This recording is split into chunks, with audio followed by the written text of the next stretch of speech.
A's income is 25% more than B's and C's income is 65% less than A plus B. তাহলে প্রথমে A B লিখি। আমাদের কি বলেছে?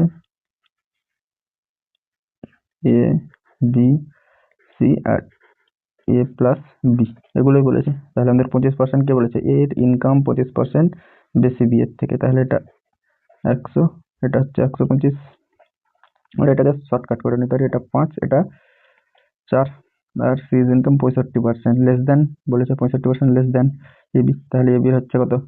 আমরা যদি এখানে 100, তাহলে এটা 35, কারণ 35, কারণ এটা বলেছে কত?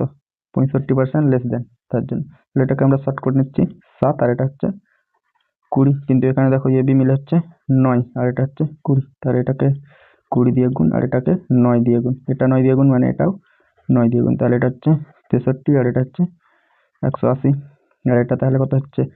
100, আর এটা হচ্ছে 80। এবার কি বলেছে? C is income is hot percentage less than A's income, মানে সি এর ইনকাম, সি এর আয় এর থেকে কত শতাংশ কম। তাহলে আমরা দেখতেই পাচ্ছি এখানে কত হচ্ছে? 63, আর তাহলে এই দুটো হচ্ছে কত?